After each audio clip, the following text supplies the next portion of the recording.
Turkey शुरुआत में काफी लिबरल और खुले विचारों वाला देश था, जिसका धार्मिक कट्टरपंथी से दूर दूर तक कोई भी नाता नहीं था। बस यही कारण था कि 1952 में नाटो ने भी बड़े आराम से टर्की को अपने संगठन में शामिल कर दिया था, क्योंकि उस समय टर्की की फॉरेन पॉलिसी पूरी तरह वेस्टर्न कंट्रीज यानी पश्चिमी देशों से मिलती जुलती थी, और टर्की के लोग भी वेस्टर्न कल्चर को काफी हद तक अपना चुके थे। आपको शायद ये जानकर हैरानी होगी कि 1949 में इजराइल के गठन के बाद टर्की पूरी दुनिया में पहला मुस्लिम मेजॉरिटी देश था जिसने इजराइल को एक देश के रूप में मान्यता दी थी, और उस समय ये कहा था कि इजराइल के यहूदियों को भी एक देश का अधिकार है। टर्की में सब कुछ ठीक चल रहा था और आर्थिक तरक्की करते हुए टर्की काफी डेवलप्ड हो चुका था। लेकिन फिर साल 2003 में टर्की की पॉलिटिक्स में अर्दोगान की एंट्री के बाद सब कुछ बदल गया। उस समय राष्ट्रपति अर्दोगान ने अपने पॉलिटिकल फायदे के लिए धार्मिक कट्टरपंथी सोच को बढ़ावा दिया और वहां पर लोगों को ऑटोमन एम्पायर की याद दिलाते हुए फिर से पुराने समय को वापस लाने का वादा किया। उन दिनों अर्दोगान ने अपने पॉलिटिकल करियर को चमकाने के लिए अच्छी खासी टर्की की लिबरल और ओपन माइंडेड सोसाइटी वाली टर्की की जनता को पूरी तरह कट्टरपंथ में धकेल दिया, जिसका नतीजा ये निकला कि जो टर्की अच्छी खासी डेवलपमेंट करके आर्थिक तौर से मजबूत हो रहा था,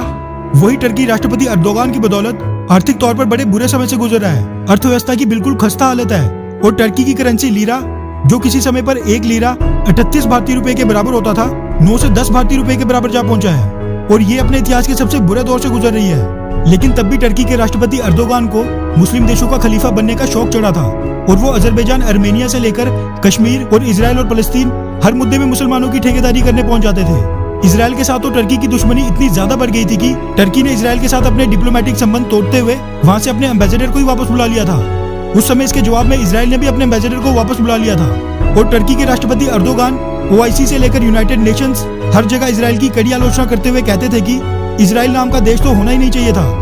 और उनकी वो यूनाइटेड नेशंस में हाथ में फलस्तीन का मैप पकड़कर दी गई स्पीच काफी वायरल भी हुई थी। और इस मुद्दे पर तो टर्की के राष्ट्रपति अर्दोगान अरब देशों के पूरी तरह खिलाफ हो जाते थे, मगर इन सभी चीजों से टर्की को कुछ भी फायदा नहीं मिल रहा था और उल्टा टर्की आर्थिक रूप से और भी ज्यादा कमजोर हो रहा था। और आज की 21वीं शताब्दी में आर्थिक शक्ति के बिना सैन्य शक्ति बनना बिल्कुल नामुमकिन है और ये बात टर्की के राष्ट्रपति अर्दोगान को समझ आ गई है। इसीलिए अब ये खबर निकल कर आ रही है कि टर्की ने अब दोबारा इजराइल में अपने राजदूत यानी कि एम्बेसडर की घोषणा कर दी है और अब इजराइल के साथ अपने डिप्लोमेटिक संबंध वापस से सामान्य करने का फैसला किया है। इसी के साथ अल जजीरा के हवाले से ये खबर निकल कर आ रही है कि जो टर्की के राष्ट्रपति अर्दोगान बाकी के अरब देशों की इजराइल के साथ संबंध सामान्य करने पर कड़ी आलोचना कर रहे थे, अब वही टर्की के राष्ट्रपति अर्दोगान इजराइल के साथ दोबारा से संबंध सामान्य करना चाहते हैं। दरअसल पिछले कल शुक्रवार की प्रार्थना के बाद टर्की के राष्ट्रपति अर्दोगान ने कहा कि उनको फलस्तीन की चिंता बिल्कुल है, मगर वो इजराइल के साथ भी अब अच्छे संबंध चाहते हैं। उन्होंने कहा कि उनको इजराइल की टॉप लीडरशिप के साथ दिक्कत थी, अगर वो कुछ मसले हल करते तो आज दोनों देशों के रिश्ते काफी अच्छे होते।